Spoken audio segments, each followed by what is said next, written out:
Southern Cal contacted you or your agent? No. North Texas. State, the Armadillos or whatever. No. Yeah. Is it a distraction though when yeah, just keep asking questions like this. The press conference will be over quicker. Yeah, no, I mean, No, well, what do we want to talk about? Let's talk about another college. no, I mean, You got 10 minutes, so let's talk about North Texas. I know you have an obligation, and I understand it. It's going to happen. If we're not successful and we're not winning, I came from college. I'm going to go back to college. So I hope someday to be like Coach Coughlin and win enough games where I can stay around long enough where that speculation ends. But I understand you have to ask the question. Chip doesn't play. Chip Kelly squashing any rumors that he could leave the Eagles to return to the college circuit. But here is the question, Skip. Do you believe Stephen him? A. I want to hear Stephen A. All right, yeah. Stephen A. I apologize. That's all right. Do you believe Chip here? Oh, I believe he's telling the truth. I just believe that things can change rapidly. Even at 10-6, if you miss the playoffs, particularly in Philadelphia, life is not going to be made to be very comfortable for you. That's number one. Number two, you see he has a very dismissive and aloof attitude, which is something we've lamented in the past. No need to revisit that. He is 10-6 in his first 2 seasons. That's 20-12 overall. You know, in his first 2 seasons, made the playoffs one year, didn't make it the next year. But if you're in Philadelphia and you're not making the playoffs, it doesn't matter what your record is. It doesn't matter the fact that you have double-digit victories. You're not going to get the same level of latitude that Tom Coughlin has in New Jersey, which is in 2013, what Chip Kelly alluded to when he talked about how he wanted to be that kind of guy that had that level of longevity. The level of patience that the Mara family, along with Mr. Tisch and the Giants organization, have showed Tom Coughlin, I can assure you, Chip Kelly is not going to get that kind of latitude in Philadelphia. They would need to be in a postseason. They would need to be a relevant franchise in that regard in order for him to enjoy any degree of longevity. And now that he has control in Philadelphia, I think it's easy to see, Skip, and I think it's easy to surmise, and you're not stepping out of bounds here by acknowledging he's somebody that likes to be in control. He wants control. Yeah. We all know that. Most coaches do. We respect that. But most don't get it. Jeffrey Lurie has given Chip Kelly the control that Chip Kelly wants. So I don't believe for 1 second that he has any interest. I think he's telling the absolute truth. There's no interest in USC with its 11 national titles. There's no interest in Texas with its 9 national titles and its own television network. And the money would be big time. And, of course, he'd have control. There's no interest there, but that's only because he's still in the NFL, in Philadelphia, where he's won his share of games, not to mention the fact that he has control. If he were to lose control, would he ultimately decide to go back to college? I think that is very possible. It's not relevant now because obviously he's in control in Philadelphia and he has the support of Jeffrey Lurie. But come back and ask me that question about Chip Kelly again if the Philadelphia Eagles are losing and he either finds himself losing control or out of an NFL job. Then come talk to me because I want to hear him say that then. I'm with you on this. And by the way, before I answer Molly's question, I need to defend the honor of North Texas because Chip made a disparaging remark about the North Texas State Armadillos. It's the North Texas Mean Green. I think once upon a time they used to be the Eagles, if I can recall, because I've actually attended a football and a basketball game at North Texas in Denton, Texas. And it's a beautiful little campus, and it's a good school, and they didn't deserve it. And I got your back, North Texas. Yeah, Mean Green. Yeah, way to go, Mean Green. It's a beautiful little campus. It's a good school. It is. But Chip Kelly certainly wasn't trying to come across as an aficionado on that. He was basically highlighting what we all know, and that is, other than the Skip Baylesses of the world, who the hell knows who those folks are? Well, they're not the Armadillos. I think a lot of people in Texas know who they are, but that's beside the point. I don't think we care, but go ahead. Okay, well, I care, so I said it. A lot of my people care. So here's the point. Okay. Chip Kelly, I hate to admit this publicly, but Chip Kelly's a good football coach. I don't love the guy, and I don't think you love the guy for a lot of other reasons. I don't like the way he carries himself, the way he handles himself, the way he operates, some of the personnel moves he's made, how he made them, why he made them. We both had lots of issues with Chip Kelly. But what I can't take away from Chip Kelly in the National Football League is, Stephen A. Smith, his first year In pro football, he went 10-6 and made the playoffs, and they lost a home playoff game to the Aints, who were obviously the Saints at that point. Last year, he went 10-6, but he was after they obliterated my Dallas Cowboys on Thanksgiving evening at Jerry World. They were 9-3, and then predictably, their backup quarterback, Mark Sanchez, fell apart, as I warned you that he would. But that's pretty good. 10-6 and 10-6, though the second one didn't make the playoffs. That's still a pretty good start in pro football. Now, I'm with you. He belongs in college football because he wants more control than pro football will ultimately, I think, afford him over the long haul.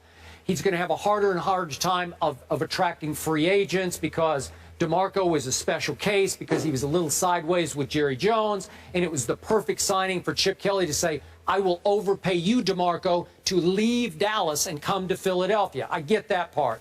DeMarco's pride was rubbed raw by Jerry Jones, so that was a special case.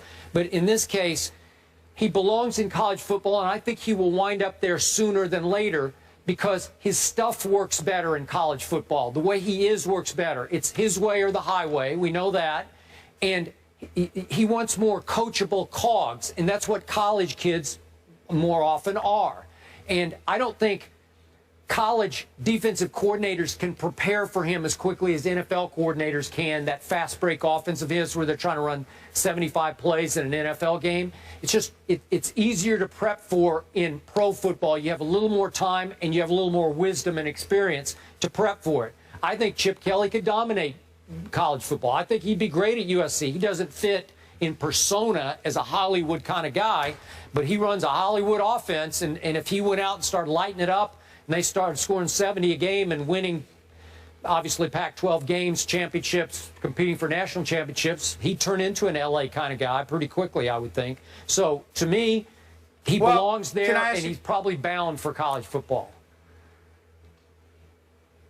You know what? Listen, once again, let's reiterate. We believe what Chip Kelly is saying. He obviously has no interest in USC or Texas at this particular juncture. He's in the NFL, not college football. We all know that the NFL is king. Not only is he a head coach, he's the man in charge. He's been allowed to give the Eagles a facelift. They got like 12 different players this year compared to what they had last year. Went out and gave Maxwell about $61 million. Got rid of LaShawn McCoy. Got rid of Deshaun Jackson a couple of years earlier. Let Jeremy Maclin get away to Kansas City. Trent Cole is gone. Harriman's is gone. Mathis is gone. We know all of this, okay? So the power that he has will lend itself towards recognizing this guy doesn't want to leave the NFL. But let me ask you this question, Skip. Based on what you've seen from Chip Kelly, the news, the Riley Cooper handling, the news, LaShawn McCoy and others and what they said about him, the aloofness, the dismissiveness that he exudes during press conferences and beyond. Maybe it didn't occur when he was at Oregon. How easy do you think it would be for Chip Kelly to go in the kids' living room and recruit them for college programs after what we've seen over the last year or two? Just a question. I don't know. Maybe you could answer that better than I could. What's your take on it?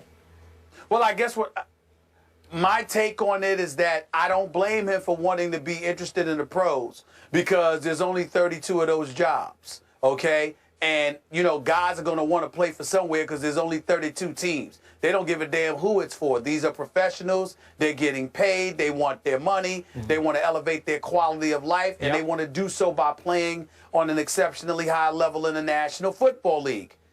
College, however, is an entirely different scenario altogether.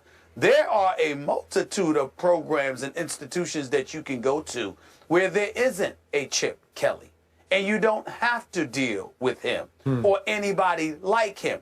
There are plenty of parents and plenty of kids who choose a school, obviously based on the coach. And it ain't just about success or failure. It's about the rapport that you are capable of developing with those kids. That plays a very significant role in deciding what institution of higher learning you are going to end up going to. The NFL is different. Chip Kelly doesn't have to recruit. He's a boss. He could be the biggest whatever that you can find, all right? Guys are still going to come play for him because it's the NFL. That is not the case in college. Okay. And we don't know.